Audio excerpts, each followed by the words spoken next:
হচ্ছে AGT live 24/7। This is AGT Live 24/7। 1 September 2024 ইংরেজি সকাল থেকে শুরু হয়ে গেল আমবাসা বাজার কমিটির নির্বাচন। গণতান্ত্রিক পদ্ধতিতে ভোটের মাধ্যমে নির্বাচনের কাজ শুরু হয় সকাল 8টা থেকে বেলা 2টা পর্যন্ত চলে। মোট ভোটার 410 জন, তার মধ্যে বেলা 2টা পর্যন্ত 360 জন ভোটার ভোট প্রক্রিয়ায় অংশগ্রহণ করেন এবং 20 জন প্রার্থীর মধ্যে 17 জন প্রার্থীকে বেছে নেন। 5টা থেকে শুরু হয়েছে গণনা পর্ব। গণনার যে 17 জন এগিয়ে যাবে তাদেরকে নিয়ে গঠন করা হবে আমবাসা বাজার কমিটি। আমবাসা বাজার কমিটির গণতান্ত্রিক পদ্ধতিতে নির্বাচন প্রক্রিয়া দেখার জন্য মহকুমা প্রশাসনের ডিসিএম সমীরণ রায়কে অবজারভার করে পাঠানো হয় সরকারিভাবে। শেষ খবর পাওয়া পর্যন্ত গণনা কার্য এখনো চলছে। Bureau report, AGT live 24/7।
ব্যবসায়ী সমিতির যে নির্বাচন আমবাসা বাজার কমিটি, তো নির্বাচনে আমি দেখলাম যে 410 জন ভোটার আছেন, এর মধ্যে 28 জন মহিলা ভোটারও আছেন।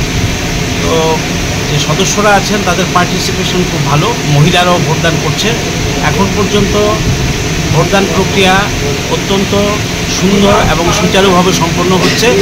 আশা করছি যে প্রক্রিয়ায় এরা ভোট গ্রহণ কাজ চালিয়ে যাচ্ছেন সেটা সুন্দরভাবে শেষ হবে এবং বেলা 2টো পর্যন্ত ভোট গ্রহণ চলবে। 2টোর পরে 5টায় ভোটের গণনা শুরু হবে। গণনার পরে 17 জনের একটা এক্সিকিউটিভ বডি তৈরি হবে, সেখান থেকে প্রেসিডেন্ট, সেক্রেটারি এবং ক্যাশিয়ার এবং অন্যান্য পদাধিকারীদের নির্বাচন করা হবে। আশা করছি পরিবেশ পরিস্থিতি যেরকম আছে সুন্দরভাবেই সমস্ত প্রক্রিয়া সম্পন্ন হবে এবং আগামী দিনে আমবাসা যে ব্যবসায়ী সমিতি ব্যবসায়ীদের কল্যাণে কাজ করবে। নির্বাচন পদ্ধতিটা হলো 17 জনের এক্সিকিউটিভ কমিটি, কার্যকরী কমিটি হচ্ছে 17 জন। তো এবার নির্বাচনে প্রতিদ্বন্দ্বী করছেন 20 জন। তো এর মধ্যে থেকে 17 জনকে নির্বাচিত করবে সাধারণ ভোটার যারা আছেন ব্যবসায়ীরা তারা। তারপরে এই 17 জন যারা নির্বাচিত হবেন তাদের মধ্য থেকে সেক্রেটারি, জেনারেল সেক্রেটারি, প্রেসিডেন্ট এবং ক্যাশিয়ার, এই 3 জনকে আবার এই 17 জন নিয়োগ করবে। এটা হচ্ছে পদ্ধতি। সাথে এসডিএম মহোদয়ের কথা হয়েছে যে পঞ্চায়েত নির্বাচন ঘোষণা হয়েছে, আপনার নির্বাচনটা পিছিয়ে দেন এবং আপনি মিউনিসিপ্যাল কাউন্সিলে যেহেতু রয়েছেন আমাদের পারমিশনের প্রয়োজন আছে। আমি ওনাকে পারমিশনের জন্য যখন বলছি তখন বলছে যে এবার থেকে আমি একজন অবজারভার নিয়োগ করব, যে আসলে এটা কী ধরনের পদ্ধতি, গণতান্ত্রিক পদ্ধতি বলছেন, আমরা এবার এটাকে ফলো করতে চাই, তাহলে ফলো করেন আপনি। তখন সেইভাবে আমাকে একটা লেটার দিয়েছেন যে অবজারভার সমীরণ, ডেপুটি সিও সমীরণ রায় মহোদয় আপনার সেদিনটা থাকবে, দেখবে, কিন্তু কোনো মন্তব্য করবে না। আমি বলছি ঠিক আছে, আপনি আমাকে লেটার দেন। উনি লেটার দিয়েছেন এবং আমি একজন ব্যবসায়ী হিসেবে গর্বিত। আমবাসা মার্চেন্ট অ্যাসোসিয়েশন একটা স্বয়ংশাসিত সংস্থা, তার মধ্যে যদি প্রশাসন নজর রাখে তাতে আমাদের গর্ব করার বিষয়, কারণ আমাদের এখানে মধ্যে কোনো ধরনের কারচুপি হবে না।